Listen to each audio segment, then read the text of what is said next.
Tapos si Richard Del Rosario together with Jason Webb, Dominic Uy, Eric Reyes, and Yakalim. This is game 1 of this best-of-7 final series. Naghahabol po dito ang Air 21. But they need to make a run here.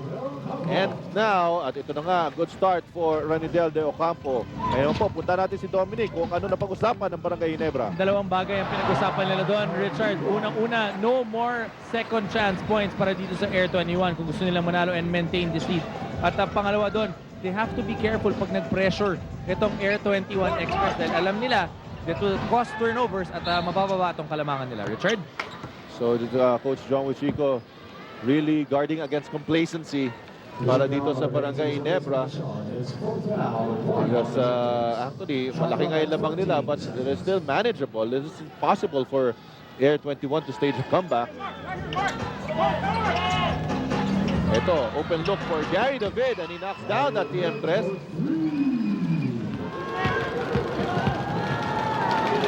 So ito ngayon si Rafi Rivas in the free throw line.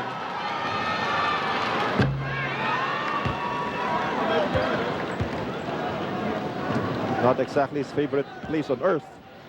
Pero marami rin talaga may ayaw sa area na yan eh. Yan, oo.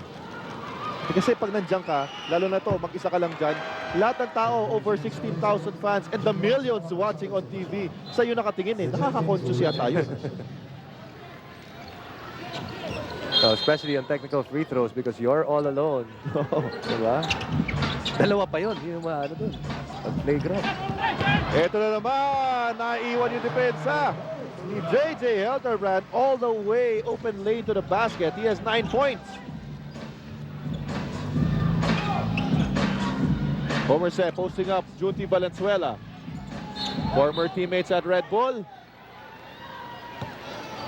So, you know, Barangay Ginebra, what they're doing is they put their power forward on Ranidel de Ocampo dahil si Ranidel de Ocampo mas magaling pumoste. But ito si Homer Sen, not bad at that post as well. And he has also been causing problems para dito sa Barangay Ginebra.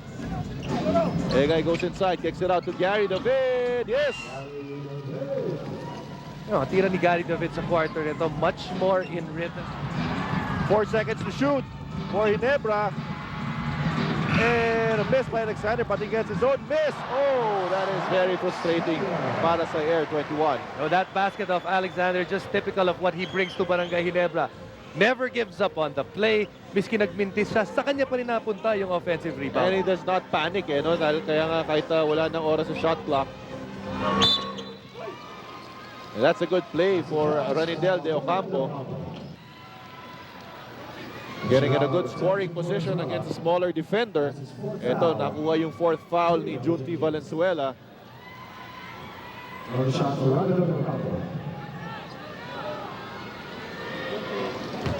So, Ranidel de Ocampo ngayon with this free throw gets his 15th point of the ball game.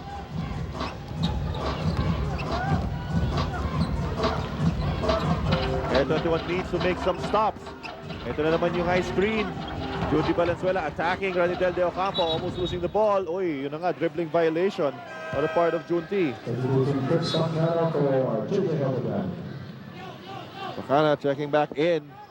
Did a good job in the 3rd quarter.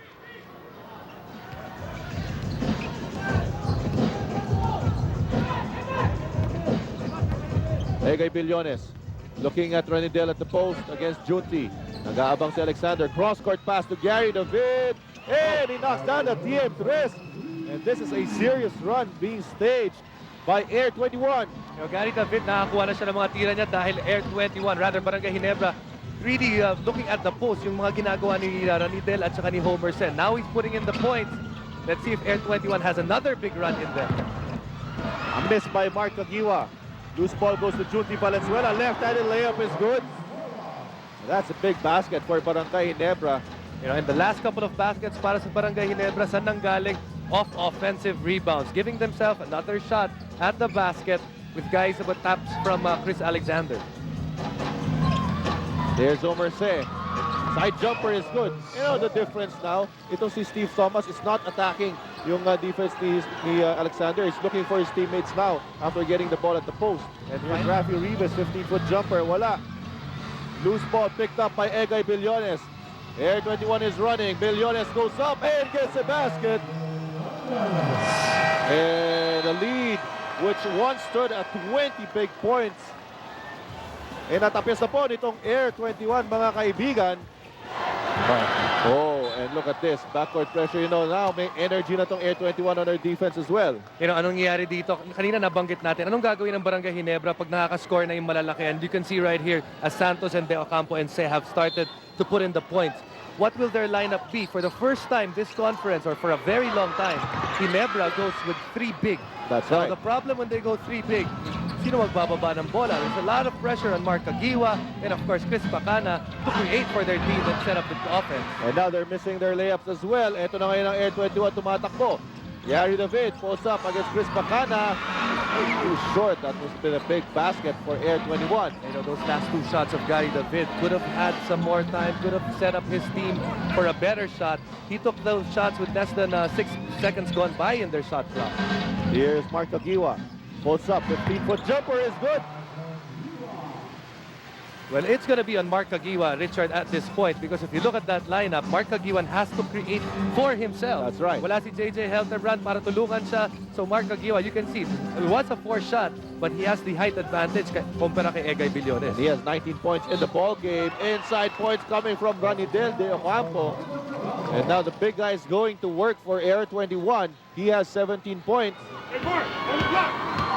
Ranidel looking to prune down this lead of Barangay Ginebra, and he does.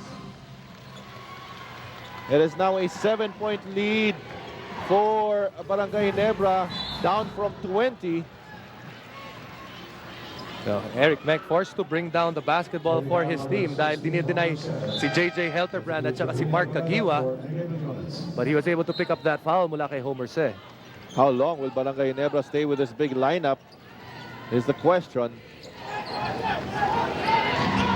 Ito na, JJ Helterbrand. There's the fast and the furious on the hard court.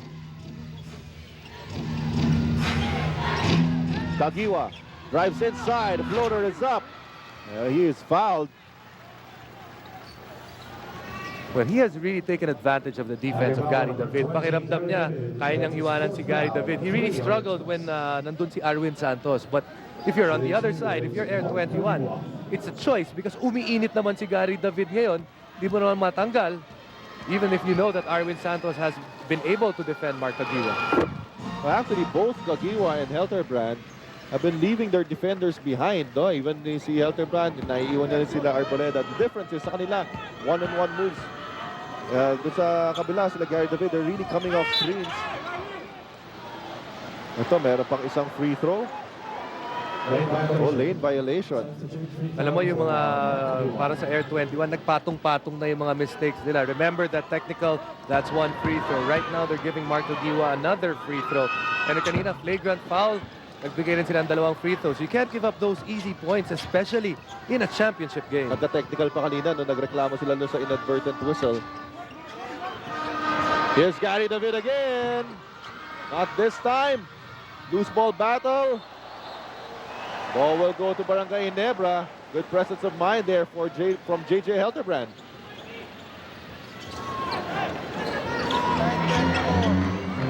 Nearing the halfway mark of the 4th and final quarter. All of a sudden, we have a ball game. Ito na ngayon, naiwan na naman yung bantay ni JJ Helterbrand. Wala. Putback is good for Rafi Rivas. Willie Arboleda just struggling to stay in front of JJ Helterbrand. Tried to go over the screen. Pasang-pasa yung ginawa niya. And JJ just went the opposite way. Oh, now it's Barangay Ginebra's turn to make a run. You can sense it right now. Momentum is swinging on their side. Aguiwa goes to his strong side. Misses that layup. Looking for a foul. And now it's a 3-on-2 break for Air 21. Ranidel De Ocampo goes all the way. Nothing else JJ Helterbrand can do about it. Ranidel De Ocampo with 20 points. At karamihan dito kay Ranidel, galing dito sa 4th quarter as they are trying to overcome a 17-point lead coming into the 4th. Here's Aguiwa, is bumped by Gary David.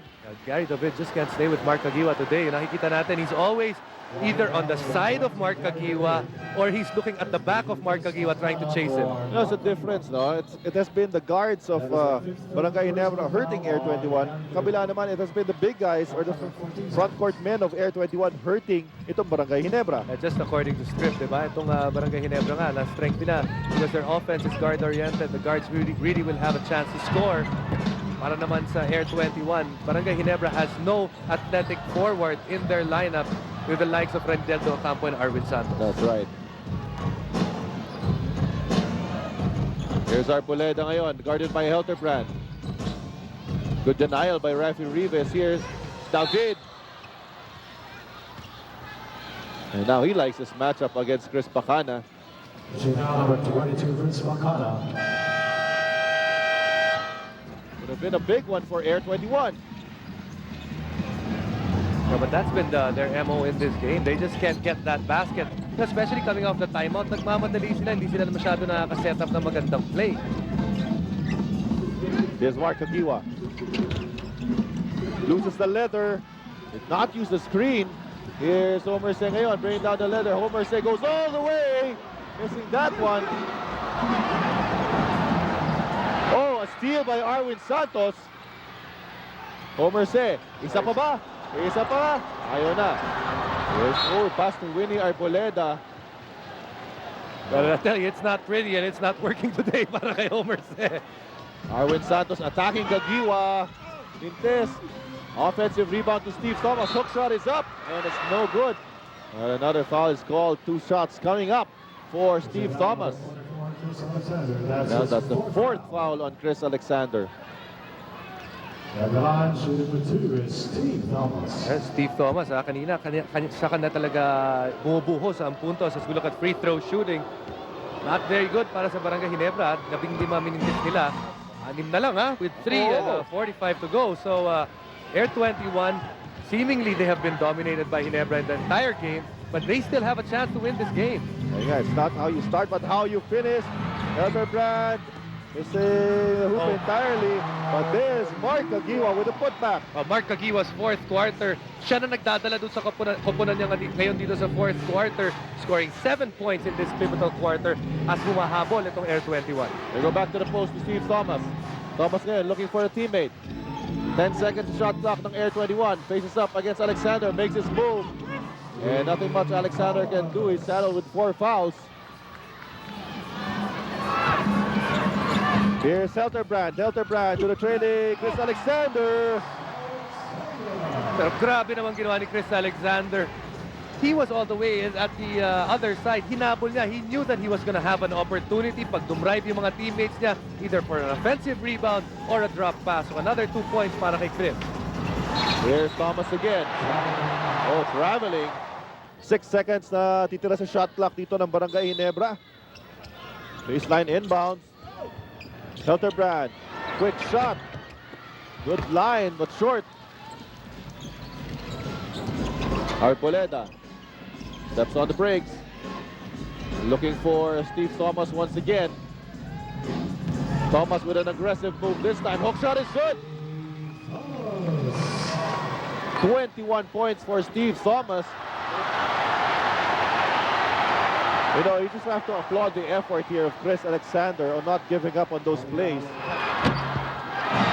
Finally gets one to go. Here's Steve Thomas. Nice fake. And Alexander up in the air. Oh. Ang gandang depensa ni Chris Alexander. Nagawa na ni Steven Thomas kung ano yung gusto niya gawin na move. He was able to get him up in the air. Pero ang bilis ng recovery nitong si Chris Alexander. Now the clock is their ally. Talking about Barangay Ginebra. 8 seconds to shoot for Ginebra. JJ Helterbrand working one-on-one against Winnie Arboleda. No, tip it again by Chris Alexander. Nice pass inside to Arwin Santos for the two-handed jam. Maganda doon, no? They got those points in about 3 seconds. At ngayon naman kailangan yung depensa nila susubukan.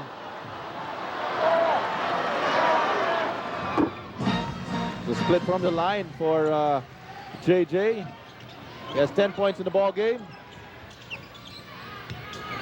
Gary David loses the leather. And the pesky defense of Barangay Ginebra forcing that turnover. Naubusan na po ng oras dito ang Air 21. Ayun, masakit yun. For Air 21, all their possessions have to be makes. At yun, nagbintis sila para naman sa Barangay Ginebra. If they're gonna, Air 21 is gonna make it a free throw shooting contest. Of course, injured pa rin po siya, but he wanted to suit up for Barangay Ginebra here in the finals.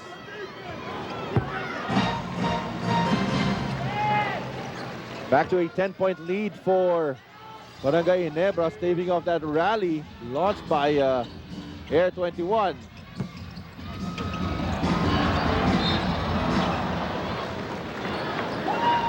And again, looking forward to the next games. At least nakita nila a couple of positives.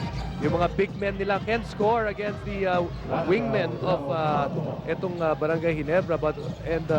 Yung mga kailangan naman rin nilang tingnan. Kailangan din nila i-underestimate yung ibang mga gwardya ng Barangay Ginebra kasi pinatay sila with guys like Paul Artadi who only played one quarter. Chris Pacana naka-contribute.